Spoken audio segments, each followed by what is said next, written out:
Starting and running a business is hard, but you don't have to do it alone. Whether you're an established business owner or thinking about starting a side hustle to earn extra income, I am here to teach you how to show up as your unfiltered self, level up your business, and thrive as a mompreneur. Let's embrace the chaos and start enjoying the journey together. I'm Amy Traw, and you're listening to the Motivated Mompreneur podcast. Welcome back into the Motivated Mompreneur podcast, everyone. I am joined today by April Hiatt. We are going to talk all things websites, tips, tricks. Before you dive into the whole wonderful world of websites, I am so excited to introduce April Hiatt to the Motivated Mompreneur podcast. Welcome in. Thanks. I'm excited to be here. So great to talk to you today because this can be a very overwhelming and daunting subject for so many of us. But before we dive into that, tell us a little bit more about yourself. Who are you and what do you do? All right, you bet. So I am a mom of 3, and I'm actually an empty nester mom. And you know what? It is so awesome. It is so fun to have my kids out of the house.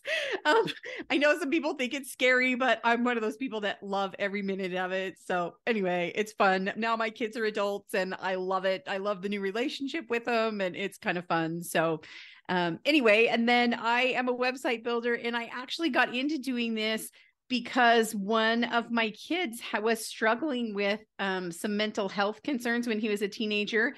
And I was looking for help and I couldn't find it. And I couldn't find because I did what most people do. You get on the internet, you look for, you do a search on Google and you look at the websites, and I literally couldn't find what I needed. And I had a friend say, April, go talk to these people over here. And I did what we all do. I checked them out on their website first, and it was so bad. I just said, no, I just can't. They're just, no, it's not good. She said, April, I promise you, they're really good. You really need to talk to them. So I did, and they were perfect, and they were exactly what I needed. And after about a year of working with them, I got to know the owner, and I said, you really need a better website. And he said, I know, we just don't have time. How about if you do it? And I said, okay, and at this point I had never built a website before ever. This was about 7 years ago. And he said, no, actually, you're the ideal person to build it because you're a mom and you're our ideal client and you know what moms are looking for. So if you could go figure that out, I'll pay you to do it for us. And so he literally did. He paid me to go learn how to do it and how to build it. And then he had 10 different programs that I built the websites for. And then there were other therapists and stuff within that started reaching out, and it just grew from there. So yeah.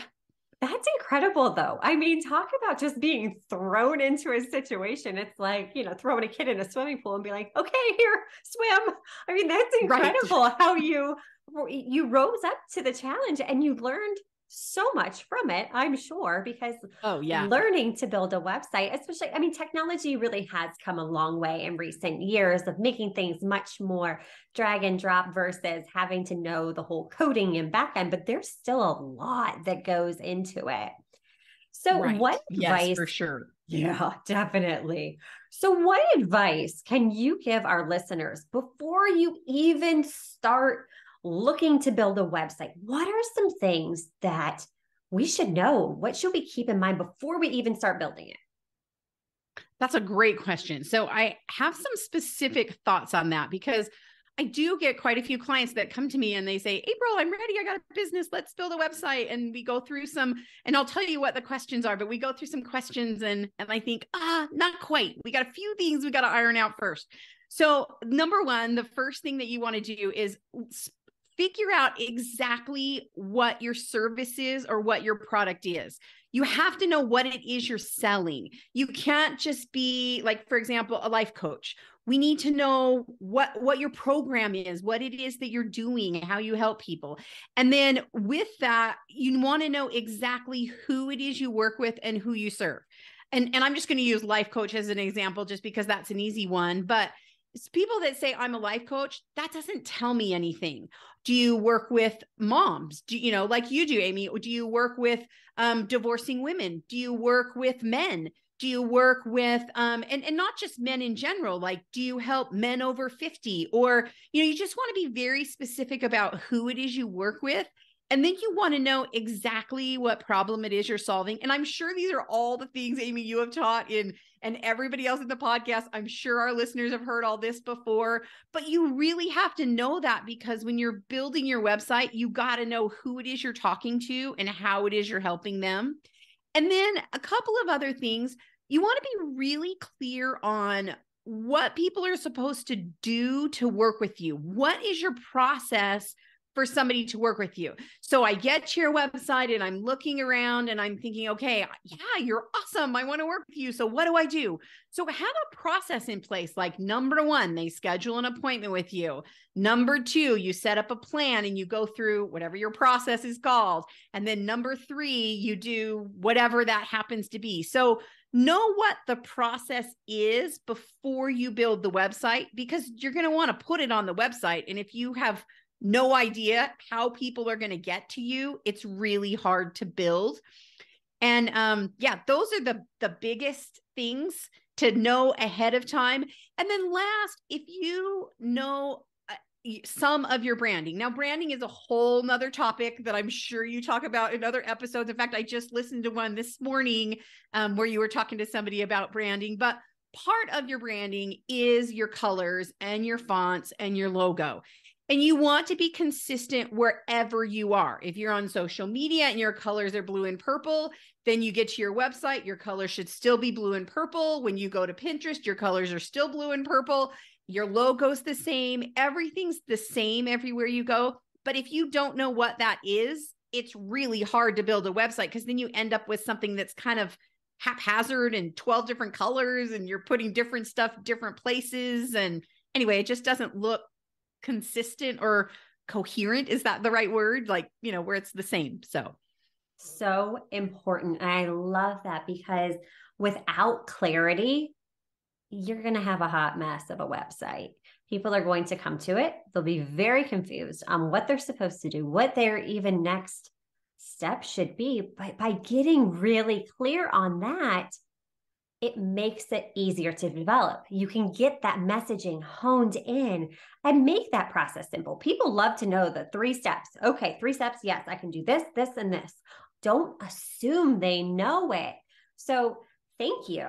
Thank you for preaching that, because clarity is so key to figuring out marketing, messaging, where you're going to be, why you're there, what you're doing. It makes an impact in every single part of business. So right. Once we get clear and identify those pieces, what should our next step be? So the next step, once you're clear, the next step is to figure out which technology you want to use, to be honest with you. And there's lots of different good ones out there. I'm a WordPress website person, but I use a drag and drop page builder. I use Elementor. I don't code. I don't do all the the developer, stuff like that. There are some great things out there, but there are other website builders too. If you're not comfortable with that one, if you like Squarespace or you like Wix or you like, Show It, or even if you have Kajabi or anything like that, honestly, the best thing to do is whichever one is easiest for you to use, go with that. Because you don't want to let technology be the thing that stops you from building a website. And so just go with whichever one you can learn the quickest, that's going to be the easiest for you to set up, and go with that. Yes, we always tend to make things way too complicated. I know I do. Maybe I'm speaking in generalities here, but stop overcomplicating it. Look at all of your options. There, like you mentioned, there's so many out there. See what feels good. See what integrates with your payment platform. See what integrates with what you're already using. Because trust me, that's going to save you so much time on the back end. I wish I would have taken that time to look and see what integrated with what before I had mine built. But hey, you know what? It is. Oh yeah. And that's a huge thing too, is what you said there is what integrates. because there are a couple of pieces of technology that everybody needs. And, I believe everybody needs a website. So you're going to hear me preach that all day long. But I also think you need a calendar, a place for people to schedule with you. You need an email service provider, one that's going to automate all of your emails. But you need those pieces to talk to each other. And if you pick something where the pieces can't integrate together and they can't talk to each other and you can't figure out how to make them all work together, you got to pick something else, because you really do need something that integrates everything together or at least is able to talk to each other. Absolutely. So what tips can you have or can you give our listeners when you're developing a website or looking for someone to build a website for you? Those actually a couple of different questions, but I'll start with the second question and then go back to the first one. Let's do that. The second one's a shorter answer. So when you're looking for somebody to build a website for you, look at the examples, look at their portfolio, because that's going to tell you a lot about how good they are. And when you're looking at examples of what they build, you want to look at not just how it looks, but also what's on it. Like, is there a link to their calendar? Is there a link to, how you can set up an appointment with them? Is there a link to make a payment? Is there, so all of those things that you want to integrate, is there a link to sign up for their lead magnet?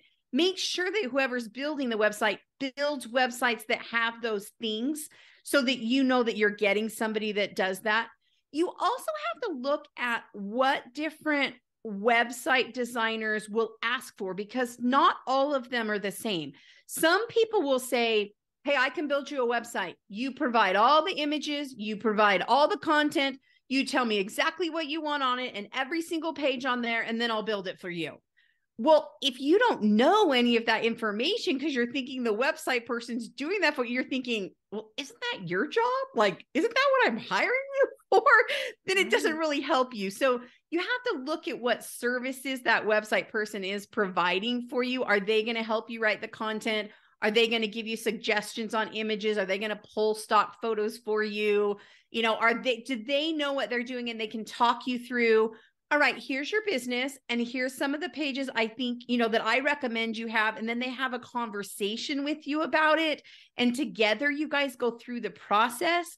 That's different than, saying, hey, here you go, do it all. I mean, heck, if all of my clients just handed me everything, that would be great. But, anyway, and then there's a huge difference in pricing. I mean, there really is in website designers. It's, it can be as cheap as, $200 up to $10,000. I've seen up to 80. I don't charge $80,000 or even 10, but there are a lot of people out there that do, but it depends. So, price isn't everything. You really have to look at what you're getting and what that person is providing for you. So anyway, those are just my suggestions on what to look for. Definitely. And then I'll pause and see if you have anything else. Yeah. So basically, do your research. Make sure you know what you're getting for what you're paying. Know what that experience is going to look like on the front end. Ask those questions, because any reputable business owner will be more than happy to answer any of your questions. What are some red flags that we should run if we start seeing when we're looking into someone to build our website? I think that some of the red flags are if the person's not communicating well with you. If they now, some people want all of the payment up front. I think that's a little scary. Now I require half up front. But and that's kind of the standard among the industry because, we're going to spend time, we're going to do stuff. But if somebody wants everything up front, that's kind of scary to me.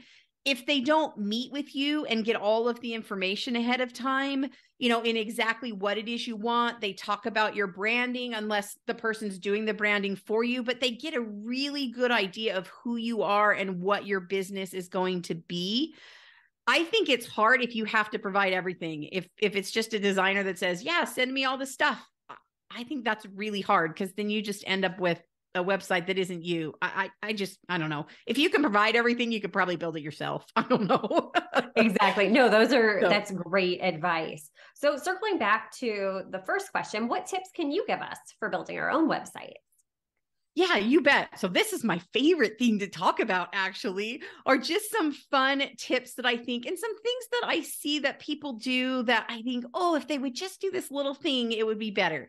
So the number one piece of advice I have, and I actually have 7, but if you hear nothing else out of this podcast, remember this number one tip. It's called the 5-second test. Other people call it different things. I just call it that. But when somebody gets to your website, they need to know in the first 5 seconds that they're in the right place. They need to know who you help, how you help them, the problem you solve, and then what they're supposed to do to get it. And you want them to know that without scrolling. So if I get to your website, whether it's on the phone or on a laptop, and you want, this has to be true on the phone too, is do I know I'm in the right place? And most of us moms we're busy. If I'm looking for an answer to something, like when I was looking for help for my son, if I didn't find it on the website really fast, I was done. Click away, I'm moving on to the next thing. So just make sure that that very top portion of your website has that information. And the biggest mistake I see people make in that is they'll do one of two things. They'll either make their header really tall and their logo's ginormous. And I love logos as much as the next person, but nobody cares about your logo as much as you do. So it can be small. It's okay. It really can. What's most important is that headline information that's going to grab me in and tell me what you do. Give me some information right there. And anyway, so the biggest mistake I see is those ginormous headers. So get rid of that and tell me what you do in 5 seconds. And then be sure you tell me exactly who you're working with. And we talked about this a little bit too, but be really specific about who it is that you help. When I was looking for help for my son, I was looking for somebody that worked with teenage boys. And I was looking, he had some mental health things. So I was looking for a therapist, but it had to be a man because I wanted my son working with another male figure. And it needed to be somebody that specialized in working with young men, teenage boys. I didn't want somebody that was worked just with older men. So be really specific about who you help, because when we're looking for help, we're usually looking for a very specific thing and a very specific audience and, group. So just be specific on your website. And then make the information on your site really easy to find. Put it where it's intuitive. If you think about, for example, going to a restaurant and you pick up the menu, it's the appetizers and then the salads and then the main dish, and then you have drinks and then you have a dessert. But if you ever were to pick up a menu, like I always use the example of the Cheesecake Factory, that menu is, have you ever eaten there? It is so ginormous. You cannot find anything on there. It's in the right order, but it's so overwhelming.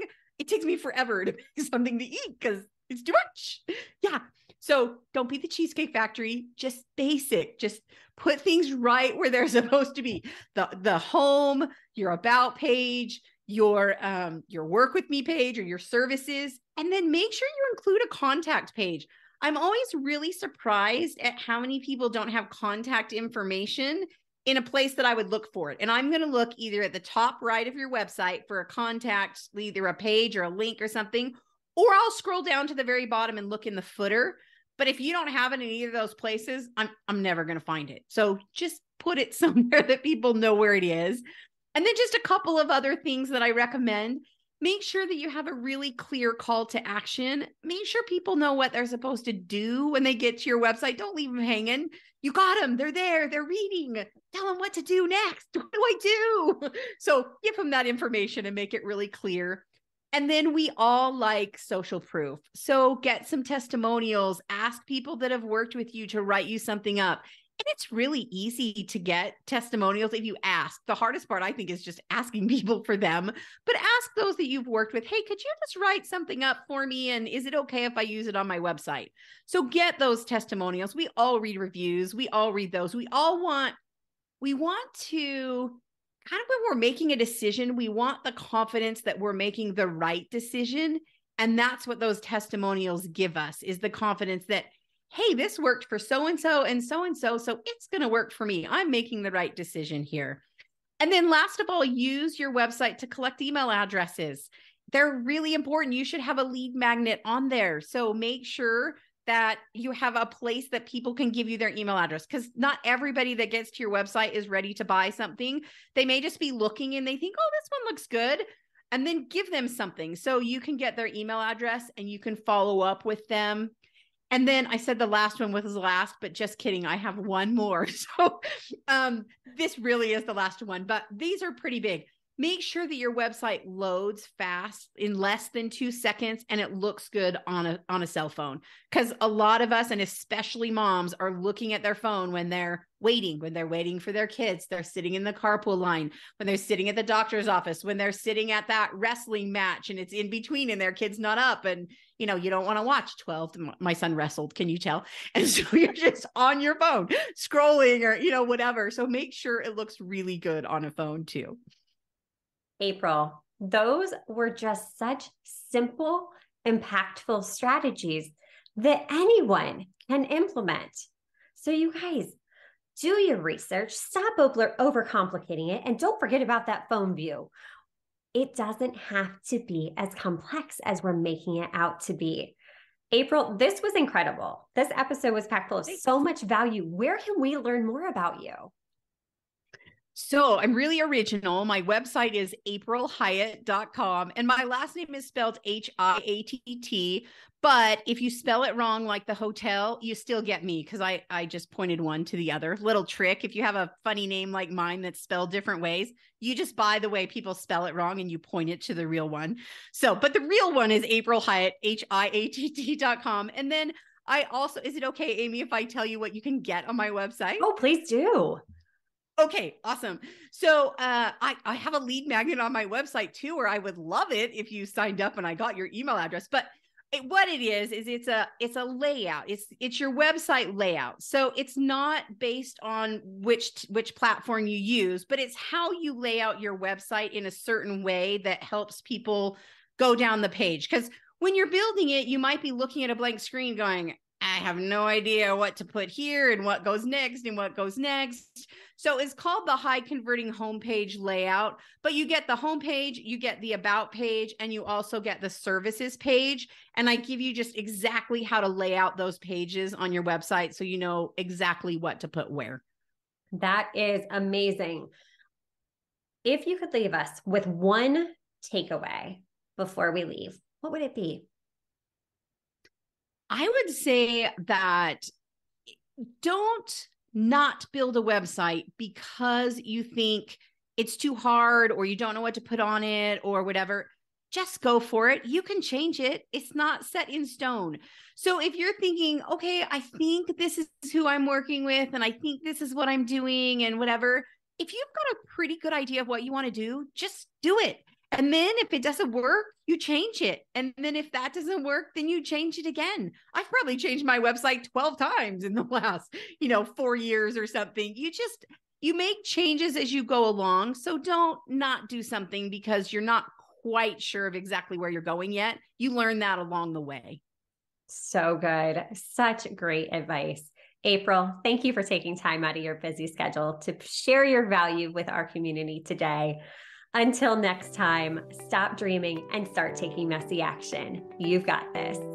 Are you loving what you're hearing? Do us a favor and hit that subscribe button so you don't miss an episode.